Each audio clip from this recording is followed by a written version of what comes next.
on the 15th to tell Kenyans what they had been dealing with internally over unilateral, arbitrary, all-knowing chairman. And I say this as I conclude, my lords and my ladies. When an alligator comes out of the water and tells you that the crocodile is sick, do you doubt him? When the commissioners come out and tell you that our processes are opaque, our processes are not as per the Constitution, do you doubt them? I urge you, don't doubt them. We pray, my lords and my ladies, that you allow the petition as prayed and grant the orders which are sought, and don't shy away if you find it necessary to indict Mr. Wafula Chebukati for the transgressions and the singular manner in which he has run the IEBC to the detriment of Kenyans. Thank you very much, my lady. I yield today 13 minutes of my time back to court. 30 seconds. Thank you. Counsel representing the fifth petitioner, David Kariuki Ngari. 15 minutes.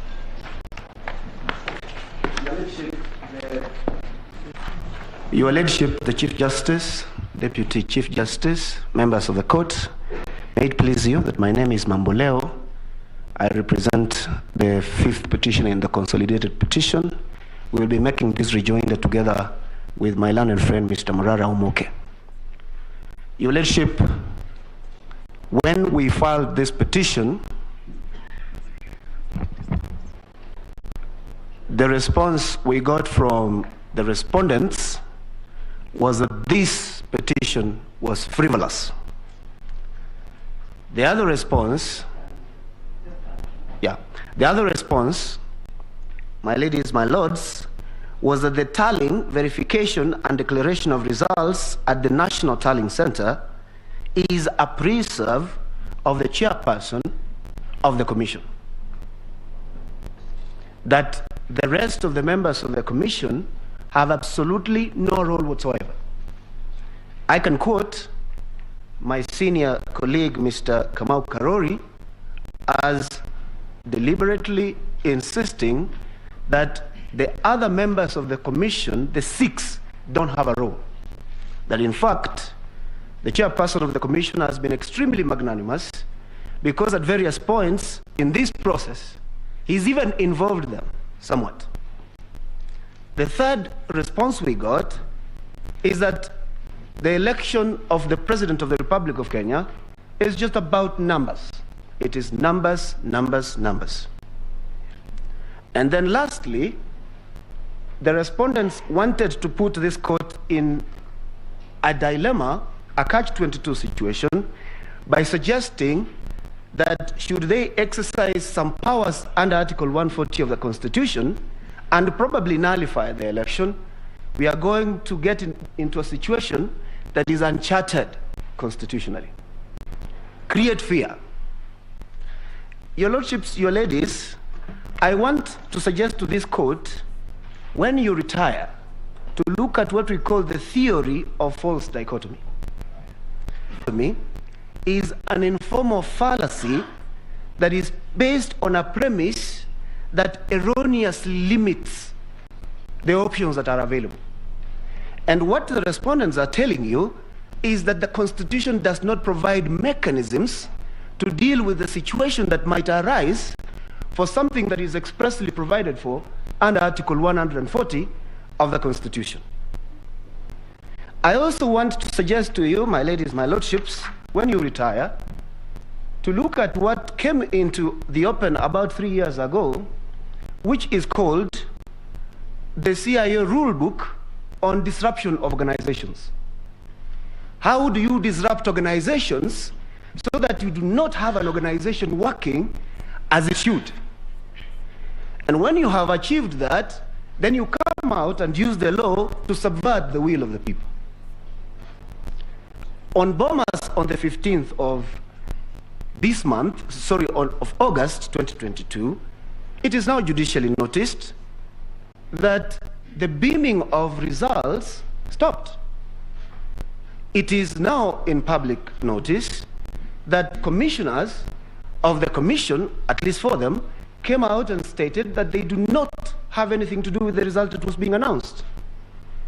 It is actually admitted that as this was happening, top in the mind of the chairperson of the commission, he knew and understood the process of tallying, verification, and results to be his own precept. He's not even refuted it. He says that is how he understood it. He said that the other commissioners had no role. So what do we want to suggest to you, your lordships, your ladyship? It is a very simple thing.